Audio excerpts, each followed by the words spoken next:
جن کا جھوٹ پر جمع ہونا ناممکن ہے، محال ہے، ٹھیک ہے. یعنی لیکن یہ تواتر ہر ایک طبقے میں پایا جانا ضروری ہے سند کے اختتام تک. بات سمجھ آ رہی ہے؟ تو ہم کہتے ہیں کہ یہ تواتر کے معنی ہے. تو متواتر قرات کی کیا مثال ہے؟ اس پر سبھی یعنی علم قرات کے ماہرین علماء کا یعنی اس پر اجماع ہے کہ متفقت الترک فی نقلہ عن السبع وہذا هو الغالب فی القرات. فرماتے ہیں قراء سبع کی جو قرات ہے، قراء سبع کی جو قرات ہے، ان کی قرات یہ متواتر قرات کی ایک بنیادی قسم ہے، ٹھیک ہے. اور اکثر یعنی ہم کہتے ہیں کہ جو قراء سبع ہے قرات میں سے ان کا جس بات پر اتفاق ہے، ٹھیک ہے، تو وہ تواتر کی قسم ہے، ٹھیک ہے. یہاں پر دوبارہ سے وہ بات جو میں نے ابتدا میں عرض کی تھی، جب ہم یعنی ائمہ کا تذکرہ کرتے ہیں، قراء سبع کا تذکرہ کرتے ہیں، تو قراء سبع سے یہ مراد نہیں کہ یہ 7 لوگ اس قرآن کو ایسے تلاوت کر رہے تھے یا قرات ایسے پڑھ رہے تھے، بلکہ ہم کہتے ہیں کہ لوگوں کی ایک کثیر جماعت نے قرآن کو اس طریقے پر پڑھا، لیکن ان بہت سارے لوگوں میں سے 7 لوگ مشہور ہوئے، ٹھیک ہے. جیسے کہ فقہ میں بھی بہت سارے ائمہ تھے، لیکن اللہ رب العزت نے 4 لوگوں کو زیادہ امت میں مقبولیت عطا فرمائی. تو بہرحال جو قراء سبع جہاں جہاں پر اتفاق رکھتے ہوں مکمل طور پر، تو ہم کہتے ہیں کہ یہ تواتر کی مثال ہے. اور علم قرات کا غالب حصہ یہی ہے کہ ائمہ سبع کا اتفاق اس پر پایا جاتا ہے. دوسری قسم ہے قرات کی جنہیں ہم کہتے ہیں المشہور، وَهُوَ مَا صَحَّ سَنَدُهُ وَلَمْ يَبْلُغْ دَرَجَةَ التَّوَاتُرِ وَوَافَقَ الرَّسْمَ وَالْعَرَبِيَّةَ وَاشْتَهَرَ عِنْدَ الْقُرَّاءِ فَلَمْ يَعُدُّوهُ مِنَ الْغَلَطِ وَلَا مِنَ الشُّذُوذِ. فرماتے مشہور سے مراد ہے کہ یہ وہ سند ہے جو سند تو درست ہو، جس کے راوی ثقہ ہو، لیکن یہ تواتر کے درجے پر نہ پہنچی ہو، تواتر کے درجے پر نہ پہنچی ہو. اور رسم اور عربیہ، اس سے کیا مراد ہے وہ میں پیچھے بھی سمجھا چکا ہوں کہ شروط القرات صحیح ہے، قرات کی صحیح ہونے کی جو شرائط ہیں اس میں امام ابن الجزری رحمہ اللہ کا ایک قول مشہور ترین ہے، فَكُلُّ مَا وَافَقَ وَجْهَ نَحْوٍ. ہر کوئی وہ قرات جو نحو کے کسی طریقے سے یعنی مطابقت رکھتی ہو. اس سے کیا مراد ہے وہ میں گزشتہ درس میں سمجھا چکا ہوں. وَكَانَ لِلرَّسْمِ احتمال يَحْوِي، اور وہ رسم عثمانی اس کا احاطہ کرتی ہو، وَلَوْ احتمالاً، احتمال سے کیا مراد ہے وہ بھی گزشتہ درس میں آ چکا ہے. وَصَحَّ اِسْنَادًا، اور سند درست ہو. فرماتے ہیں هُوَ الْقُرْآنُ، بس وہ قرات وہی قرآن ہے. یعنی 3 شرائط ہیں. کیا کیا؟ ایک تو عربی لغت کی کسی وجہ سے مطابقت ہونی چاہیے، یعنی عربی لغت کے جو اسالیب استعمال ہوتے ہیں عربوں کے یہاں ان سے مطابقت پائی جاتی ہو، چاہے وہ مرجوح ہی کیوں نہ ہو. اس کا تذکرہ گزشتہ درس میں آ چکا ہے. وَكَانَ لِلرَّسْمِ، اور رسم عثمانی اس کا احاطہ کرتی ہو، اس کے خلاف نہ جاتی ہو. وَصَحَّ اِسْنَادًا، اور سند اس کی درست ہو. فَهَذِهِ ثَلَاثَةُ الْأَرْكَانِ، امام ابن الجزری رحمہ اللہ فرماتے ہیں کہ یہ 3 ارکان ہیں قرات کے صحیح ہونے کے. اب ان تینوں میں سے اگر کسی ایک بھی رکن میں خلل پایا جاتا ہے تو یہ قرات صحیح نہیں ہوگی، بلکہ یہ شاذ قرات ہونے پر دلالت کرے گی. اب دیکھیں یہاں پر متواتر کے بعد جب ہم مشہور کا تذکرہ کرتے ہیں، ہم کہتے ہیں کہ اس میں سند پائی جاتی ہے، درست سند پائی جاتی ہے. دوسرا، اس میں رسم عثمانی کی مخالفت نہیں ہو جائے، ووافق الرسم، رسم عثمانی کی موافقت پائی جاتی ہے. والعربیہ، اور یعنی جو اس میں نے عرض کیا تھا کہ اسالیب لغت عرب کی بھی خلاف نہیں ہوتی، اور قراء کے نزدیک یہ معروف ہوتی ہے، اور علماء نے اسے غلط یا شاذ قرار نہیں دیا ہو. اب صرف کیا بات تواتر اور یہاں فرق رہتی ہے کہ یہ روایت کے اعتبار سے تواتر کے درجے تک نہیں پہنچتی ہے، ٹھیک ہے. یعنی ہر ایک طبقے میں تواتر کی حد تک راوی موجود نہیں ہوتے. تو اس کی مثال کیا ہے؟ فرماتے مختلفت الطرق فی نقلہ عن السبع، یعنی قراء سبع سے جو قرات منتقل آ رہی ہیں اس میں ساری چیزیں تو پائی جاتی ہو، لیکن قراء سبع کا اتفاق نہیں پایا جاتا ہو، ٹھیک ہے. مثال کے طور پر بعض راویوں نے روایت کیا ہو، بعض نے نہیں کیا ہو، ٹھیک ہے. تو ہم کہتے ہیں کہ یہ ایسی قرات جو ہے یہ مشہور ہے. ٹھیک ہے. اب کون سی قرات ہم پڑھیں گے نماز میں, کون نہیں پڑھیں گے, اور کس کو ہم قرآن سمجھیں گے, کس کو قرآن نہیں سمجھیں گے, اس کا تذکرہ آخر میں انشاءاللہ آئے گا. تیسری قسم ہے الآحاد, یعنی قرات میں تیسری قسم کیا ہے؟ الآحاد. وَهُوَ مَا صَحَّ سَنَدُهُ, فرماتے ہیں کہ یہ بھی سند کے اعتبار سے درست ہوتی ہے, لیکن وَخَالَفَ الرَّسْمَ أَوِ الْعَرَبِيَّةِ, لیکن اس میں رسم عثمانی یا عربی اسالیب میں سے دو میں سے کسی ایک کی مخالفت ہوتی ہے. اَوْ لَمْ يَشْتَهِرْ الاشتہار المذکور, فرماتے ہیں یا یہ کہ یہ مشہور نہ ہو لوگوں میں, یعنی لوگوں سے کیا مراد ہے یہاں پر؟ قرہ, یعنی ان میں اس قرات کا تذکرہ نہ پایا جاتا ہو. خود بنیادی طور پر پہلی 3 شرائط ہیں, یعنی 3 ارکان میں سے کسی ایک رکن میں اگر خلل پایا جائے تو یہ یعنی بنیادی طور پر اسے ہم قرآن سمجھ کر نہیں پڑھ سکتے. تو فرماتے ہیں وَهَذَا النَّوْءُ لَا يُقْرَأُ بِهِ, قرات کی یہ جو قسم ہے اس کو ہم پڑھتے نہیں ہیں. وَلَا يَجِبُ اعْتِقَادُهُ, اور اس کو قرآن سمجھنا, اس کا اعتقاد رکھنا ضروری نہیں ہے. مثالہ, اس کی مثال کیا ہے؟ ما اخرجہ الحاکم فی مستدرکہ من طریق عاصم الجحدری عن ابی بکرہ ان النبی صلی اللہ علیہ وسلم قرأ. فرماتے ہیں امام حاکم نے اپنی مستدرک میں ابو بکرہ رضی اللہ تعالیٰ عنہ سے روایت بیان کی ہے کہ اللہ کے نبی صلی اللہ علیہ وسلم نے پڑھا متکئین علی رفائف خضر و اباقری حصان. اگر آپ دیکھیں گے اس روایت میں جو یعنی ہم سے کیا مراد ہے؟ حفص عاصم والی روایت جو ہے, یا باقی جو روایتیں ہیں ان میں کیا ہے؟ متکئین علی رفرفن, متکئین علی رفرفن خضر و ابقری حصان. ٹھیک ہے. اب اگر آپ دیکھیں گے یہاں پر رفائف جو ہے باقی قرات میں جو ہے, یعنی جو متواتر قرات ہے اس میں کیا ہے؟ رف رف. اب رف رف کو رفائف پڑھنا رسم عثمانی کی مخالفت ہے, رسم عثمانی کی مخالفت. اس میں احتمالاً بھی نہیں پڑھا, جیسے ہم نے شروع میں بات پڑھائی تھی کہ ملکی جو ہم لکھتے ہیں مالک یوم الدین, اس میں ملکی کا احتمال ہے, مالکا کا احتمال ہے, مالکی کا بھی احتمال ہے. ٹھیک سمجھ آ رہی بات؟ اب ہم وہاں دیکھیں گے رسم کے علاوہ باقی شرائط پوری ہو رہی ہیں کہ نہیں, لیکن جہاں تک رسم عثمانی کا تعلق ہے اس میں وہ سما رہی ہیں. مثال کے طور پر جب ہم مالکی کا تذکرہ میں نے پیچھے بھی کیا تھا, یہ دیکھیں اس میں اگر ہم اعراب نہ ڈالیں تو اس میں سبھی احتمالات پائے جاتے ہیں. ہم ملکی بھی پڑھ سکتے ہیں اس کو, ٹھیک ہے, ہم ملکا بھی پڑھ سکتے ہیں. دیکھیں ملکی والی جو قرات ہے وہ درست ہے, اس کو پڑھنا درست ہے. ایک کیونکہ رسم عثمانی کی, ملکا نہیں ملکی کے میں تذکرہ کر رہا ہوں, ملکی یہ جو ہے ملکی, یہ اس میں کیا کیا ہے معاملہ؟ سب سے پہلے اس کو اس طریقے پر پڑھنا صحیح سند کے ذریعے سے ثابت ہے. دوسرا رسم عثمانی کی مخالفت نہیں ہوتی. تیسرا عربی لغت کی کسی اسلوب کے بھی خلاف ورزی نہیں ہوتی. اب دیکھیں اس کے بدلے اگر ہم ملکا پڑھیں, اس میں رسم عثمانی کی مخالفت نہیں ہوتی, عربی اسالیب کی بھی مخالفت نہیں ہوتی, لیکن اس کی سند درست نہیں ہے. ملکا یوم الدین جو ہے اس کی سند درست نہیں ہے. اس لیے ہم کہیں گے کہ احتمال بھی تو پایا جاتا ہے لیکن پھر بھی ہم اس کو نہیں پڑھ سکتے. کیوں؟ کیونکہ اس میں جو 3 ارکان قرات کو قبول کرنے کے ہیں اس میں سے ایک رکن یعنی نہیں پایا جاتا. ٹھیک ہے.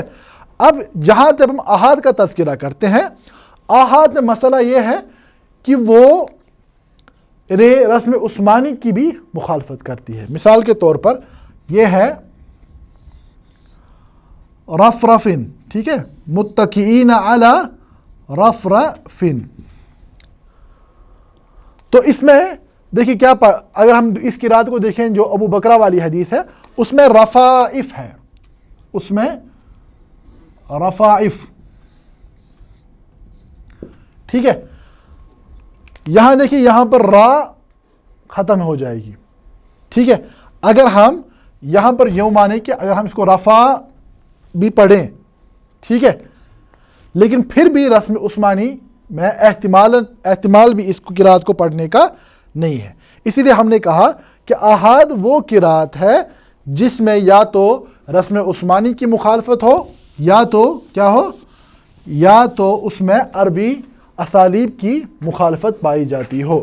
تو فرماتے ہیں، اسی لیے ناظم رحمہ اللہ فرماتے ہیں، بلکہ یہ جو میں نے یہاں تذکرہ کیا ہے امام سیوطی نے فرمایا کہ لا یقرأ بہ، نہ ہی اس قرات کو پڑھا جائے گا، نہ ہی اس کے قرآن ہونے کا اعتقاد رکھا جائے گا۔ یا مثال کے طور پر عبداللہ ابن عباس رضی اللہ تعالیٰ عنہ سے منقول ہے کہ وہ ایسے پڑھا کرتے تھے، وَكَانَ أَمَامُهُمْ مَلِكٌ يَأْخُذُ كُلَّ سَفِينَةٍ صَالِحَةٍ غَصْبًا۔ یہ جو سورۃ الکہف کی آیت ہے، اگر ہم دیکھیں گے حفص عن عاصم والی قرات میں کیا ہے، وَكَانَ وَرَاءَهُمْ مَلِكٌ يَأْخُذُ كُلَّ سَفِينَةٍ غَصْبًا۔ ایک تو صالحہ کا لفظ وہاں موجود نہیں ہے، اور امامہ کی جگہ کیا ہے، وَكَانَ وَرَاءَهُمْ ہے، ٹھیک ہے، یہ کیا ہے بزیادت صالحہ و امامہم بدل ورائہم، ٹھیک ہے۔ یا عبداللہ بن مسعود کی رضی اللہ تعالیٰ عنہ ان سے قرات ہے، سورۃ المائدہ کی آیت نمبر 89 میں وہ پڑھتے تھے فَصِيَامُ ثَلَاثَةِ أَيَّامٍ مُتَتَابِعَاتٍ۔ جو ہم حفص عن عاصم پڑھتے ہیں وہ کیا ہے، فَصِيَامُ ثَلَاثَةِ أَيَّام، یعنی کفارۃ الیمین کا جو کفارہ ہے قسم کا، اس میں 3 دنوں کے روزے، ٹھیک ہے۔ اب متتابعات کے ذریعے سے تو اضافہ ہو رہا ہے کہ یہ 3 روزے پے در پہ رکھنے پڑیں گے لگاتار، ٹھیک ہے۔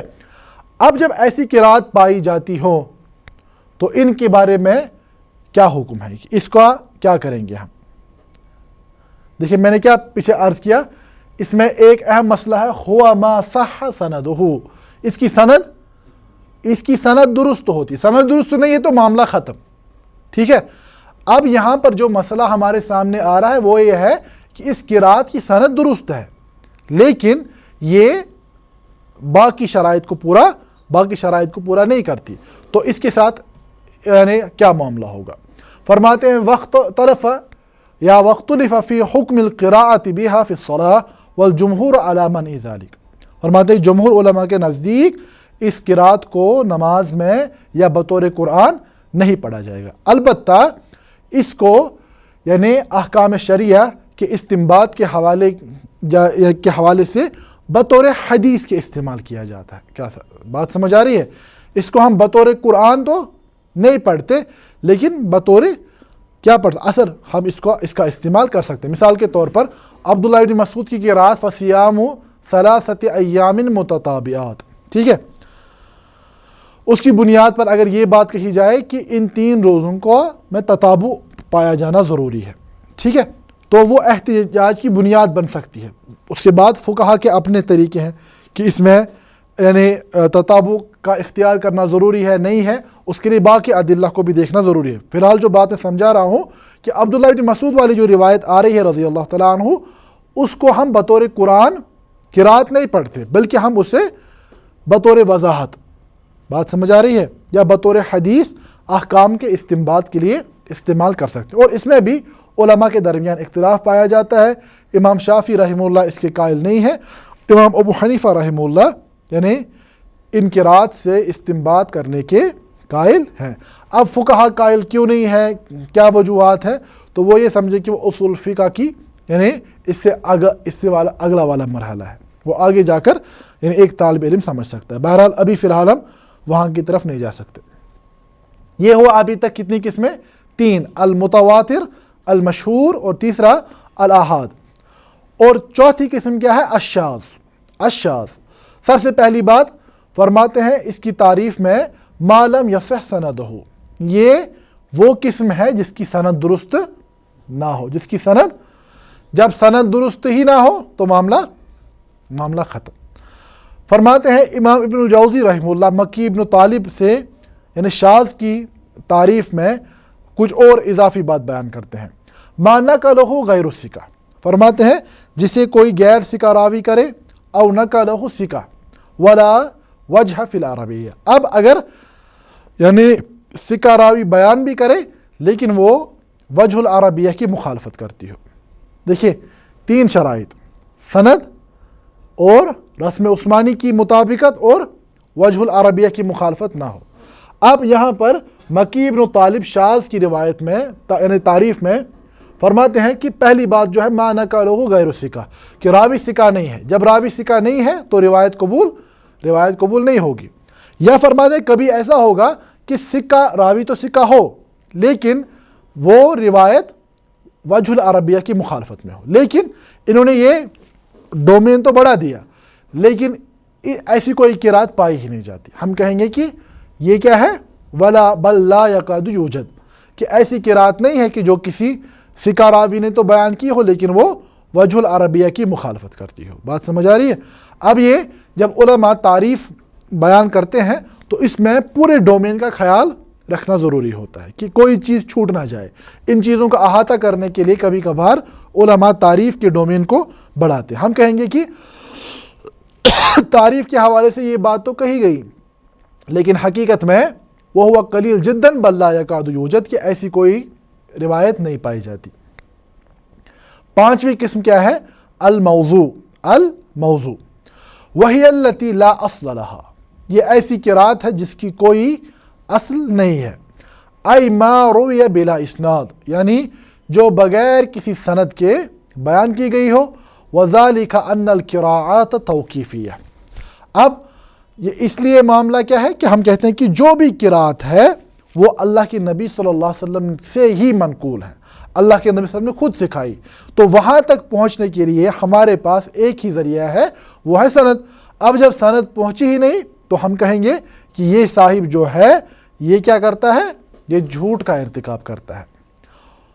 تو امام ابن الجزری رحمہ اللہ وضاحت کرتے ہوئے فرماتے ہیں وَبَقِيَ قِسْمٌ مَرْدُودٌ أَيْضًا وَهُوَ مَا وَافَقَ الْعَرَبِيَّةَ وَالرَّسْمَ.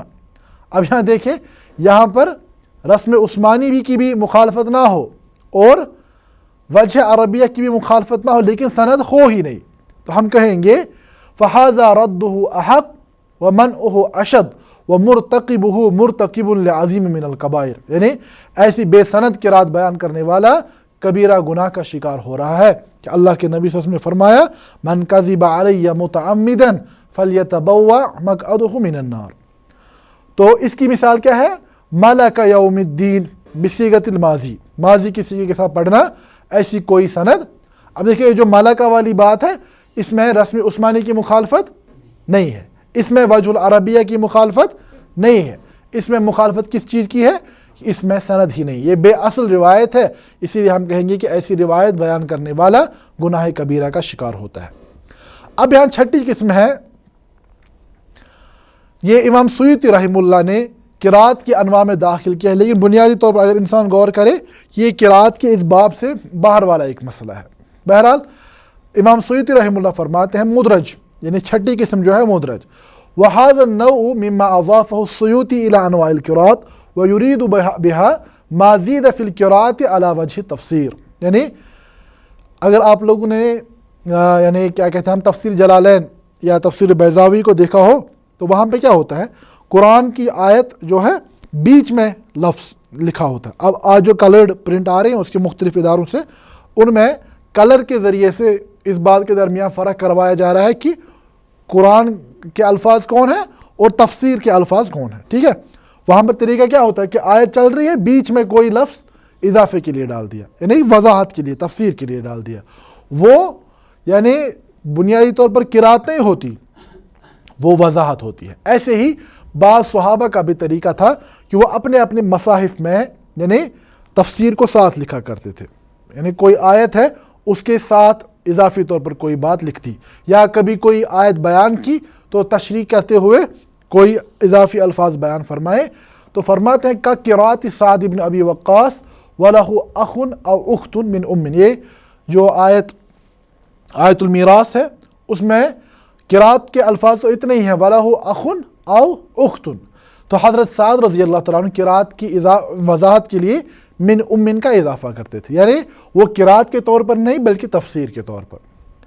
یا اسی طرح بخاری میں روایت ہے عبداللہ ابن عباس سے رضی اللہ تعالیٰ عنہ کی سورہ بقرہ میں جو ہے لیس علیکم جناح ان تبتغوا فضلا من ربکم، قرآن کے الفاظ تو اتنے ہی ہے. اب وضاحت کے لیے فی مواسم الحج عبداللہ ابن عباس پڑھا کرتے تھے.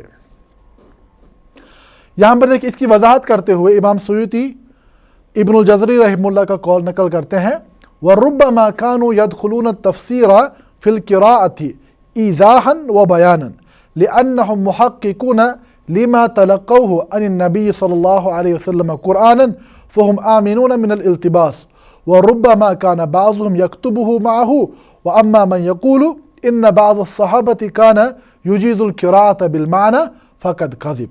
فرماتے ہیں کہ کبھی کبھار صحابہ کا طریقہ کیا ہوتا تھا کہ وہ قرات کی وضاحت کے لیے اضافی الفاظ لکھا کرتے تھے، کیونکہ وہ راسخون فی العلم تھے، انہیں پتہ تھا کہ قرآن کیا ہے اور تفسیر کیا ہے، اسی لیے وہ کسی لبس، کسی التباس کا شکار ہونے سے محفوظ تھے.